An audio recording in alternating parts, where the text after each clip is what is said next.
What's up, guys, gals, non-binary pals, and none of the above? This is DL back here again, hitting you with that double upload today. Cause what else am I gonna do?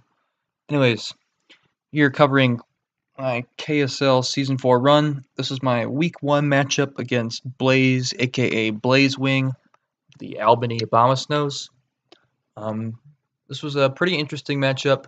He has Mega Gardevoir, which kind of destroys my team, since my steel type is Togedemaru, and Fairy Psychic is usually just checked by your steel types.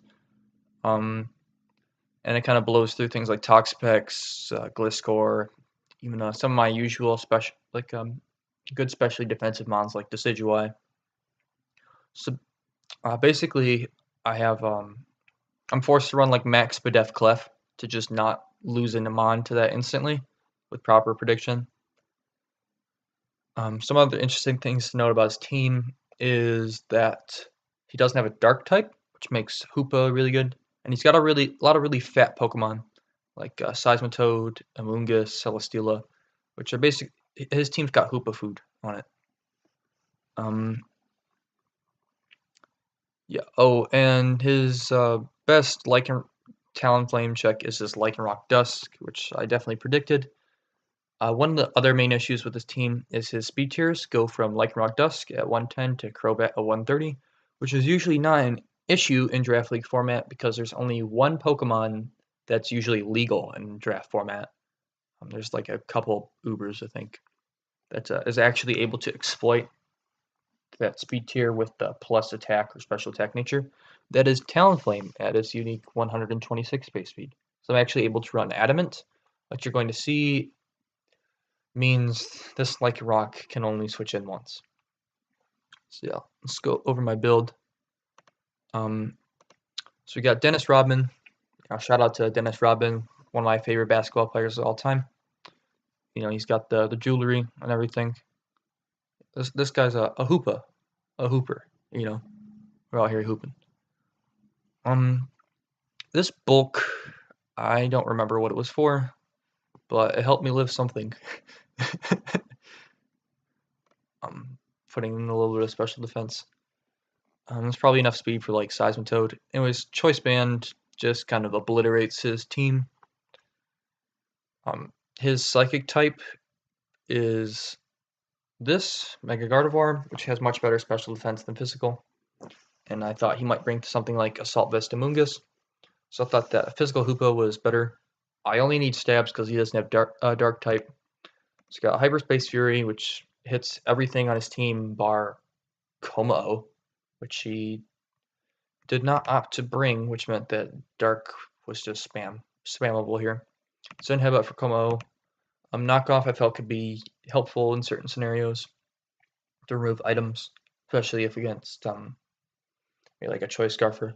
Then I have Sleep Talk. As I mentioned in my draft analysis, Hoopa has actually really nice special defense. And the Sleep Talk with 3 attacks is going to make me really able to come in on Amoonguss, able to eat a Spore, and then Sleep Talk, very powerful attack. And I've got good special bulk, so I'm not really scared of anything Amoonguss can do to me. I've got Triscarf Mienshao. This was a really nice revenge killer for his team, especially if he brought something like, say, Dragon Dance Como-O, Autotomize Celesteela, really nice revenge killer for Lycanroc, you know, something that's able to outspeed Crobat, hit it with Stone Edge. And, Poison Jab's just nice so that I have something able to kill this. Though he brought quite a few checks to Mienshao between Crobat and Amoonguss's double Poison Core. It's just kind of annoying for Mienshao in this matchup, but it definitely has its place. As mentioned, we have Max Bedef Clefable to take on Mega Gardevoir. My other Stealth Rockers didn't really have great matchups, so this is carrying rocks. Thunder Wave is really nice for things like Crobat, Lycanroc, Celesteela, Mega Gardevoir. It's a status that Amoonguss doesn't appreciate. And I didn't really need much beyond Moonblast. Like T-Wave was like I could have run Flamethrower and hit things like Selly and Amoonguss with them. That was definitely an option, but I valued the speed control. Just a regular Fizdef Toxapex, able to take on things like Crobat, Seismitoad, pivot in on Amoonguss, beats most Steel sets, like a rock. Yeah, just Toxpex just kind of keeps a lot of things in check. Then we have a Chowelberry Togedemaru. This does not actually live Hyper Voice into Focus Blast, but since I'm not Assault Vest or leftovers anything, I can bluff Choice Scarf. He has no reason to run Focus Blast on Mega Gardevoir. He should just run Hidden Power Ground. I have Chowelberry here because he had a Raichu, which actually looked quite threatening to my team. Combination of Electric, and then Focus Blast for Togedemaru and HP Ice for Gliscor was really scary. But I can understand why he didn't bring it. Just because I had a lot of potential counterplay. I could have brought the team I brought ended up making a Lightning Rod, Chowelberry, Togedemaru feel somewhat necessary to keep me safe against it. As I mentioned, paralysis support is just really appreciated. Just makes Hoopa kind of eat his team if things like Crobat and Lycanroc or Gardevoir are paralyzed, and Hoopa can outspeed. This is probably enough bulk to live certain hits from Guard and Raichu. U-turn's pretty nice for momentum. And Zingzap, it's nice to smack the Celesteela in particular. But the annoying thing about having Nuzzle in place of Toxic, which I definitely considered, was I can't do anything to Seismitoad. And then lastly, we have Adamant, Talonflame. I couldn't fit Defog on my roster here, so I brought 50% Berry, which is pretty nice.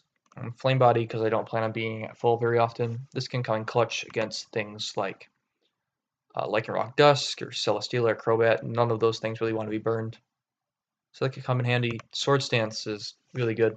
Like if Lycanroc Dusk goes down, and like Seismitoad is weakened, Talonflame just wins with Dual Stab.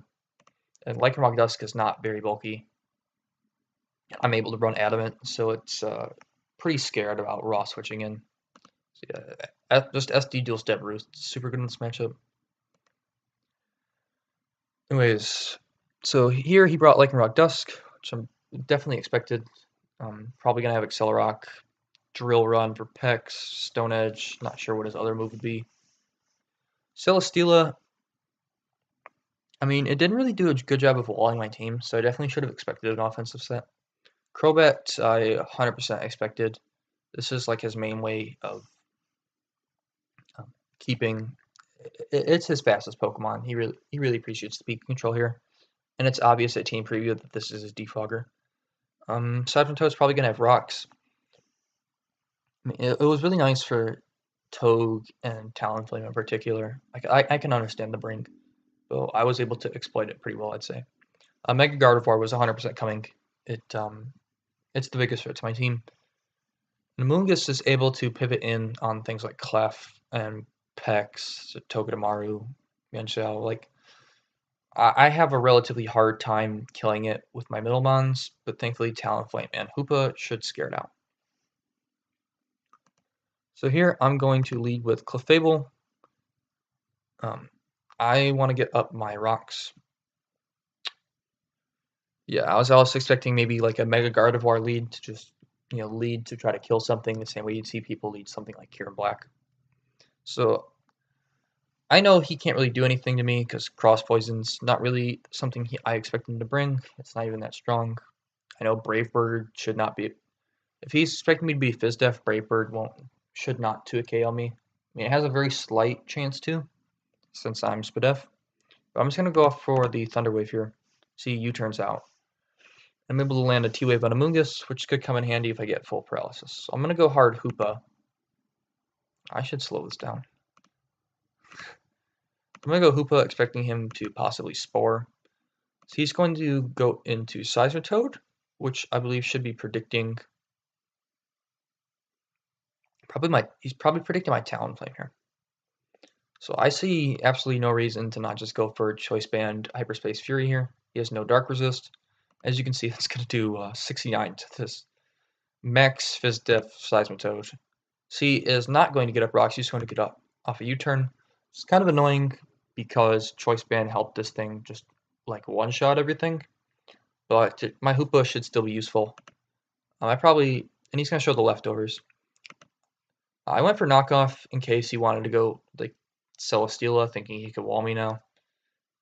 This is probably unnecessary, showing that I have knockoff, but I don't really lose much. Magician actually comes in handy. I'm able to steal leftovers, which is actually going to be very useful for Amoongus in particular, since I will now have added longevity. So he's going to go guard. This is a pretty free hyper voice for him. So I'm going to pivot into my Togedemaru, and he crits me, which is unfortunate because I could not live Focus Blast after this. Obviously, I would have died to HP ground after anyways. But he's going to be scared of the Scarf. I am going to double into Clefable as my for sure check to this thing. Yeah, because Psyshock could be very annoying if he figures out that I'm Spadef Clef. He's going to go into Amoongus, which makes sense. I'm just going to take this as an opportunity to get up my rocks, I believe. No, I go into this. Oh yeah, because he hasn't spored me yet. So I go into this to eat the spore, get some more leftovers recovery, and he doesn't know my set at this point. So I'm just going to go for a Sleep Talk, as he makes a mistake thinking that he's getting a free turn here. I Sleep Talk, and unfortunately, I rolled the Psychic move. I rolled Hyperspace Fury. This thing was dead, and it was GG right now. But still, I really appreciate the getting off the damage on this, and Hoop is getting to a nice health. And now he can't spore anything else. So now I'm going to get into Clef, and I'm forced to recover here. If Clef is not healthy, then Guard just gets a kill. And now I'm going to get up my rocks, which is really nice for pressuring Guard, Selly, Crobat. Getting Nabs puts Lycanroc into a certain damage threshold, which I appreciate. So here I'm predicting him to attack. I go Talonflame. I don't understand why he didn't go for the poison move here. But I'll taking 9%. Here I go for Flare Blitz. I thought he'd go hard Lycanroc, because if I SD here and he does not go hard Lycanroc, he just loses a Pokemon. But he opts to stay in. It's just annoying because damage on this doesn't really matter. I just have to raw kill it, because it comes in for free on a lot of my Pokemon. I take a ton for recoil. He sludge bombs me, but thankfully I'm going to be able to pop my 50% berry here. And here is just a free Flare Blitz. His only resist is Lycanroc. And as you see, he goes hard into it, takes 12 from rocks, and 45 from Adamant Flare Blitz. So the rocks helped make it so that this thing can only come in once on Talonflame, since he will now die to a second Flare Blitz. Here he's forced to go for the Accelerock. So I pivot into Pex, which is my main check to this. So Drill Run's going to do a decent amount since he's Life Orb, but not enough.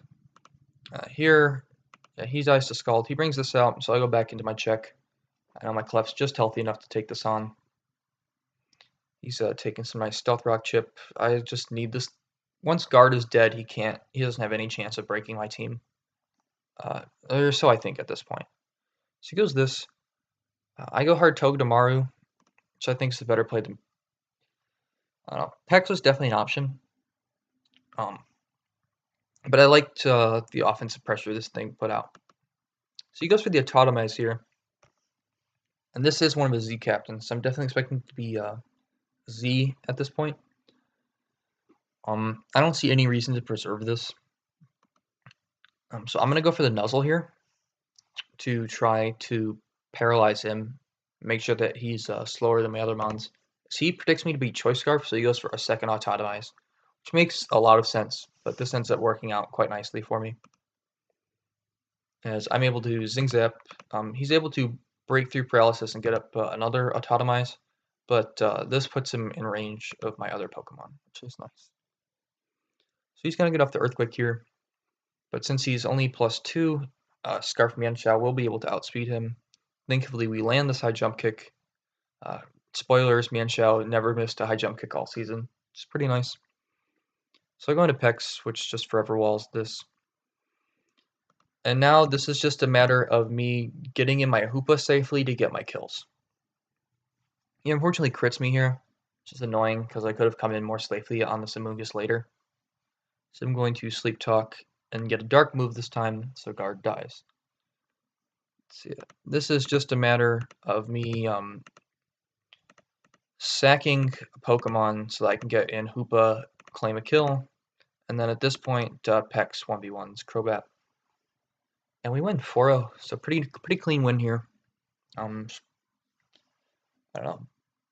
Blaze just not having a dark type, I think, was really heavily exploited by Hoopa, and Hoopa just claimed kills. He had a lot of fat stuff. He has double poison with no dark. Just Hoopa went in. Talonflame had a really nice matchup, getting this thing low. Togedemaru did a nice job stopping Sully from sleeping me. Spadef Clef really coming in handy. I was really able to custom tailor this Clef to beat the things I needed to over the course of the season. Just something I appreciate about Pokemon. One of the things I really loved about Mew. Anyways, so after week 1, we are 1-0 +4, which is really good.